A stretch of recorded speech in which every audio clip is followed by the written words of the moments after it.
The compression of a spray bottle dispensed a fine mist onto the earth tone patchwork, long sleeve shirt, and matching trousers. The bottle was then slid into a pocket located on the outer leg.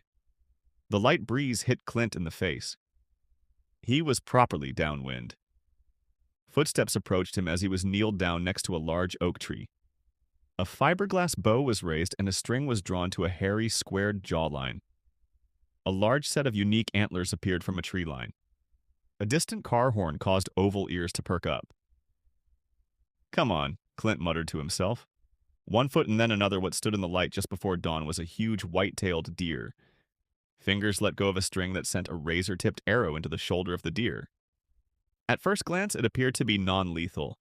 The animal ran as fast as it could back the way it came. "Damn it!" Clint jumped up and trudged after the wounded animal. A blood trail was created at the spot the deer was hit. The day before the incident took place, an oil-stained finger snapped open a can of natural light beer. "You can't get him. Many have tried. He is smart. It's like he knows where the line is," Bo said. "I'll get him out." Clint smiled. It took a brief moment, then it clicked with Bo. "Baiting? Hell, why not? You're practically poaching anyway." "Hey, it's not if I get him on this side of the line," Clint snapped. "They catch you in the city limits, you are done for." Bo eased himself into a dirt-stained white plastic lawn chair. "Yes, sir, you've told me before, but I have been watching him for weeks. I can get him." Clint reached into a gray Yeti cooler and pulled out a Budweiser Select 55. "Just go out to Hudson's farm. Plenty of them out there," Bo said. Clint cocked his mouth to one side. "Not like this one." Bo nodded his head. "Yeah, he is one of a kind, because he lives protected in the city." Clint nodded. One of a kind. Blood spots covered an orange maple leaf. Clint followed the blood with his eyes. The trail led directly into an old cemetery. Shit. Clint slipped into the grounds through an iron fence that had a missing bar. The trail continued inside the fence.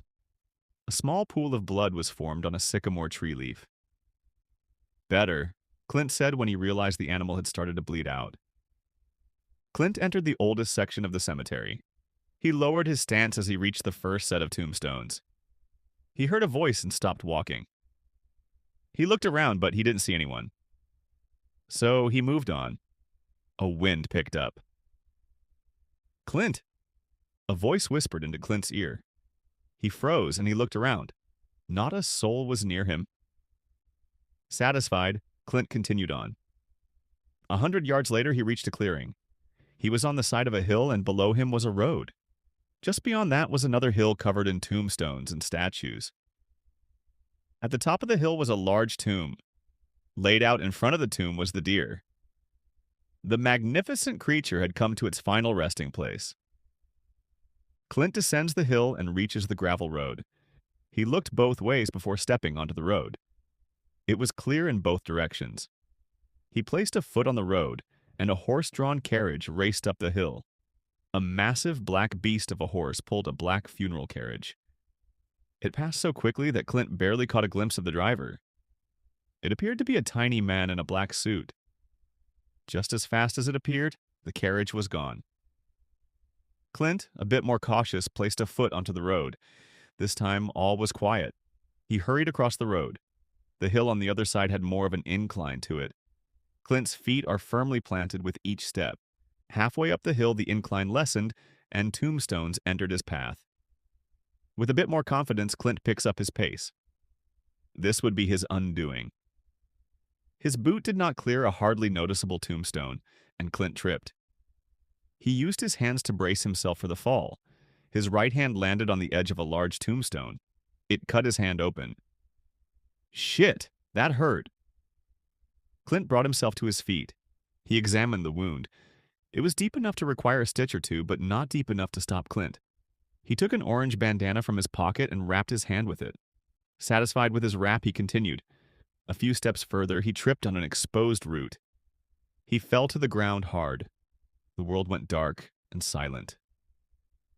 Bo finished off his can of natural light. He crushed it with his hand and tossed it at a rusty metal barrel. It missed and landed next to it. Shoot, I will get it with the next one. Bo gets out of his chair and grabs another beer. So, what happens if that deer runs into the city? I will get it out of there, Clint said. Bo cracked open the new beer. How? You can't field dress it in someone's yard.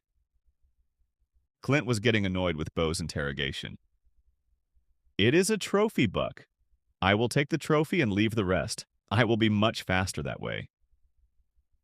Leaving a body behind will cause a whole mess of trouble. Bo took a sip of beer. Not my problem. I will be gone before the sun fully rises. This is a chance of a lifetime and I'm taking it, Clint said firmly. Okay. Bo leaned back in his chair. A few moments later, Clint found himself flat out in the grass. His back was in pain. He had fallen on top of his bow. Son of a bitch. Clint slowly got himself on his feet. Clint straightened himself up. The pain was throbbing but manageable. Finally, Clint had reached the top of the hill. The sun highlighted the whitetail, which made it look almost godlike. The deer was only 30 yards away at that point. Clint carefully ascended the hill. The last few steps brought the mystical deer to his feet. The sun spotlighted the animal's perfect coat. But Clint fixated on the deer's antlers. An 18-point rack with an inside spread, looking to be over 24 inches. The bright sun and the positioning of the white-tailed deer was picturesque. Clint reached into his pocket and took out his cell phone. He raised up the cell phone, but the slick blue plastic case was slippery in his muddy hands. He loses his grip on the cell phone and it falls to the ground. He tried to catch it before it hit the ground. Clint lunged forward, but his foot was ill-placed and he slid on a few blood-soaked leaves. He was out of control and was impaled by the deer's antlers. 7 points penetrated his body. Clint was in enormous pain and was in disbelief of his situation. He couldn't breathe. Blood was pouring into his lungs. He managed to get his hands under him. He pushed himself off of the antlers. Blood exited his body through 7 holes. Clint immediately dropped to his hands and knees and crawled. Blood flowed from his body, which created a heavy trail. Clint made it a few more feet and then he collapsed.